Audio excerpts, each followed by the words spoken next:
Hi, I'm Peter Breggin, Peter R. Breggin, MD. I'm a psychiatrist. And this is the fourth in my series of simple truths about psychiatry. And the topic today is going to be the patient who is psychotic and gets labeled schizophrenic, and what would really most effectively help that individual. The first three presentations in this series have been about the limits of psychiatric drugs and how they are harmful to the brain. And I think it's time to take a little break from that and look at how do we help, without using drugs, some of the most very upset people. And then my next presentation, following this one, will be on helping the person who's so depressed that he or she is suicidal. So we'll just really confront these issues directly. I got started in psychiatry when I was 18 years old. I was a freshman at Harvard College, planning to go on and probably major, well, I was majoring in American history and literature and thinking maybe I'd be a professor in the future years. And a friend of mine invited me to volunteer at Metropolitan State Hospital. It was 1954. We went out to the hospital, which sat, as so many of them do, like a medieval fortress on the top of a hill outside of a town. And when we entered the hospital, my immediate impression from the stench, from the dilapidated conditions, from the bent over and humiliated patients, was my Uncle Dutch's descriptions of liberating an extermination camp toward the end of World War II. It profoundly affected me. Now, I don't know why, but spontaneously, I felt that if I had been in those conditions, living like that, confined like that, abused and deprived and lonely, that I wouldn't be able to keep my sanity. And as I would visit with the patients, and I can't exactly tell you why, I never had a sense that, oh, you're different from me, you're defective, I'm not. I always had a sense of, there but for the grace of God go I. That this could happen to anyone. That life could break anyone emotionally, was my sense of it. And certainly I thought at that time, at the age of 18, that I was not invulnerable. Well, I ended up leading this program, even wrote a book about it, my first book, and lecturing about the program. So I got really involved as just a young boy, really, in this whole field of mental health. And I went to the superintendent and I said that, we've got like a dozen of us and we want to do more than just visit with the patients and take them on trips and clean the wards and have parties and stuff. We think that it would be really helpful if each of us had our own patient that we visited every week during the school year. And we have this lovely social worker who's willing to supervise us, and that won't take but an hour or two of his time a week to supervise us. The principal. It's an interesting slip because it's a bit like being in school, I guess, only the worst parts of school. The superintendent of the hospital got mad at me about this. But eventually he realized that if we left his hospital and went to another hospital, that we were actually the best thing that had happened in a long time. We were already getting good publicity for the hospital.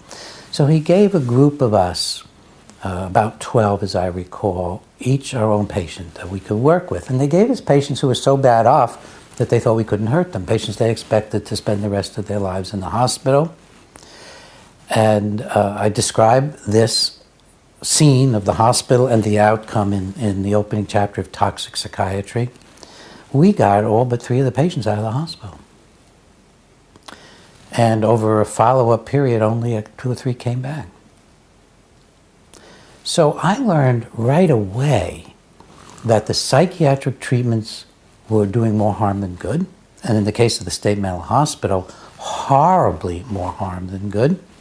And that the answer to helping even the most disturbed human being under the worst possible conditions was human relationship.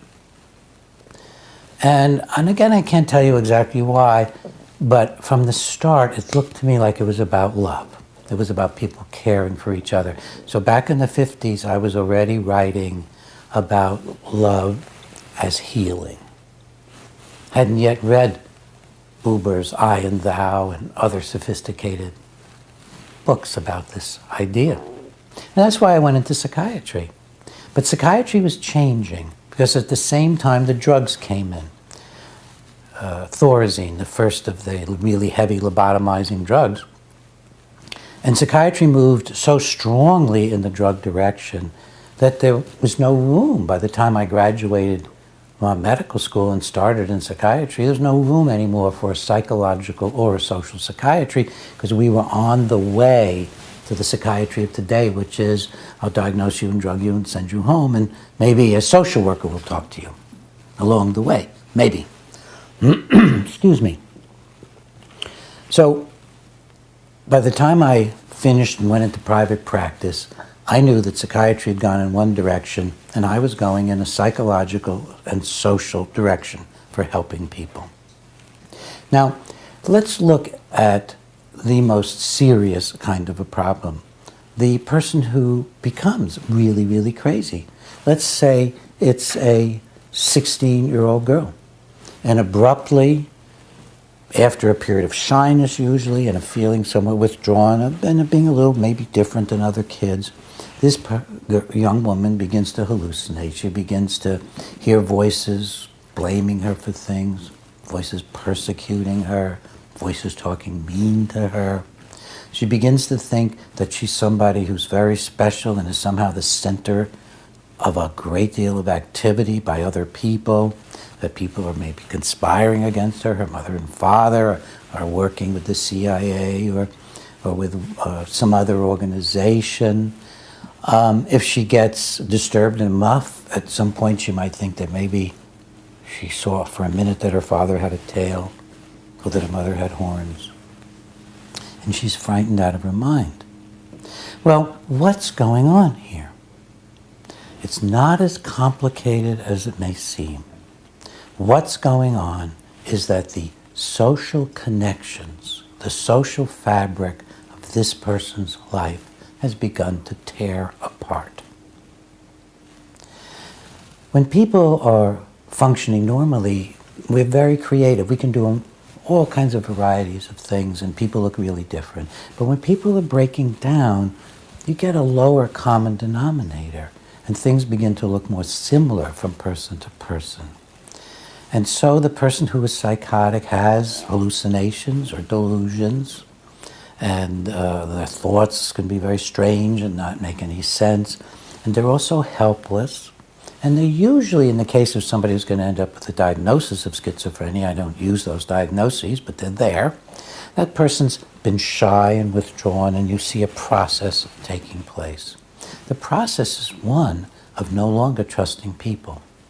So where do you go when you're so frightened and usually so ashamed of yourself? Usually a lot of shame involved. And what do you do when you're so ashamed of yourself and you're so frightened that you don't believe anybody could care for you, you don't believe anybody could trust you, you don't trust anybody? Where do you go? Well, if you're the sort of creative, imaginative person who's going to get labeled schizophrenic, you go into what looks like very bad metaphors, broken poetry, and nightmarish, literally nightmarish kinds of experiences. And rarely are they comforting. The breakdown is not comforting.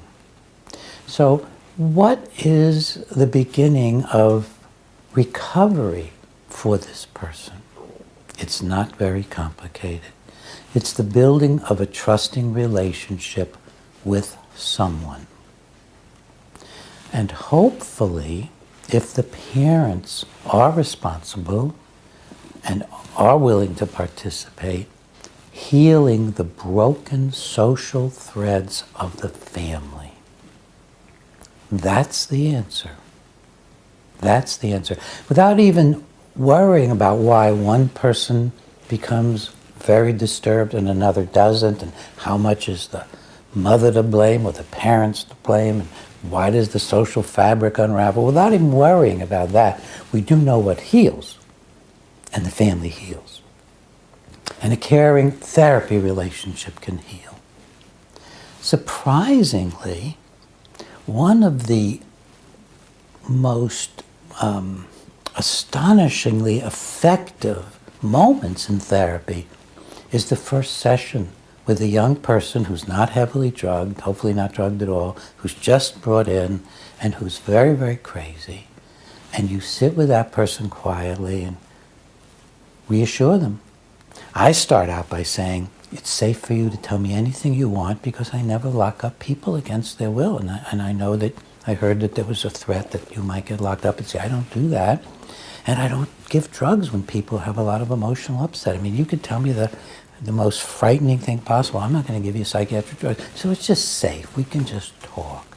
And I can see some of the fear melt when the person begins to think that maybe I actually care about their feelings and I want to have a safe space with them. I want to create a caring place where I give off an aura of healing, an aura of caring, an aura of empathy, because I'm actually feeling it. It doesn't fake very well, believe me. Under those conditions, you will see a person come back from deep craziness within a relatively short time. You can even see it in minutes. You can see that by halfway through an hour and a half, the person's no longer cocking their head and listening, or looking out the window, or staring at their feet. The person's relating to you. If you stop for a minute and you say, are you still hearing things? They might say, no. No, it's not all over. It's not going to be like life is all fun and games after that. But you can see this process happen quickly. Now, if you've got mom and dad there, and maybe grandma, maybe somebody else out, from the family or friend, out in the waiting room, and then you bring in everybody, and you talk to them about how you want to help heal their relationships. It's not going to be a blaming of who did what to whom. It's not going to do that. We're going to talk about how do we relate to each other in a loving way, and I'll use the word loving. I know most people can go to psychiatrists for 10 years and never hear the word, but I think it's the key word. How are we going to communicate in a supportive, caring, and loving manner? And maybe as a start, just respectfully. So, let's don't do that disrespectful stuff. I know you're all upset, but let's try another approach. And if the family, the parents are willing to respond to that, you can help a person in a matter of weeks, not even months or years. You can help somebody who had a breakdown in the summer go back to school in the fall. Now, this is not some new news. This is not a great therapist in action kind of business. In fact, if you're going to be a good therapist, you have to give up being a great therapist, and you have to think of your clients and patients as having greatness. They're supposed to be the ones that walk out feeling great, not you. But this has been done again and again over centuries. Back in the 1800s and the late 1700s, there was an era called moral therapy, where facilities usually run by Quakers, the Tuke family in England, treated people of the most disturbed kind with kindness and caring and detailed instructions on how the aides had to be educated and being respectful and thoughtful and not overreacting. And as one of the Tukes wrote, and keeping the medical people out with their toxic treatments. And as best we can tell, the rates of people recovering were at least as good as now, and people weren't getting all these horrible drug reactions and terrible neurological disorders and shortened lifespan and dementia that the drugs we use to treat these folks can produce. And then in this country, Lauren Mosier created something called Soteria House, and you can just Google moral therapy. You can Google Soteria House. You can read my brain disabling treatments in psychiatry. There's a section about this in it. And toxic psychiatry has a section in it. But you can Google a lot of this. Google Soteria House or Lauren Mosier. He showed that if you took a group of people and had them go to a residential home run by a social worker not a psychiatrist, and where all the aides were chosen not for their credentials, but for their ability to care and be gentle and non-coercive. And you sent some folks there, and then as a controlled clinical trial, you sent some folks randomly to the local mental hospital.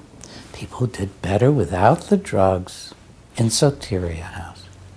Now, psychiatry responded by pushing Lauren Mosier, who was the head of the schizophrenia branch at NIMH when he did these studies. They pushed him out.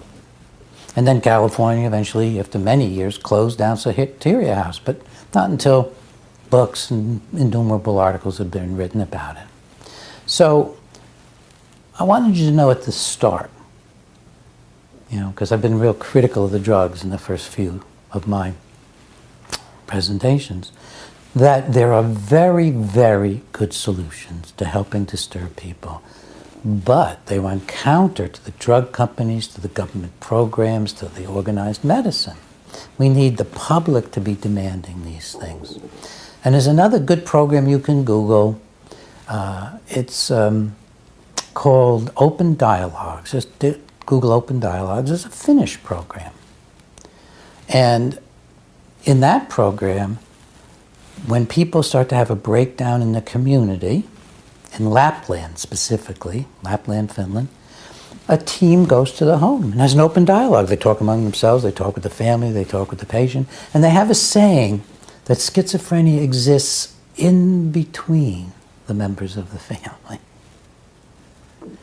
And they're so effective that they rarely use psychiatric drugs. They even more rarely use the heavy antipsychotic drugs. They've been so effective that the rate of so-called schizophrenia is down to almost zero because people are being helped in Lapland by these caring, family-oriented interventions. We're not ignorant about how to help people. We are not ignorant about how to help the most disturbed people. I was doing it when I was 18. Therapists around the world are still doing it. We have projects around the world. But we need you, the public, to say, this is what we want. We want caring havens to go to when we're in desperation. Thanks.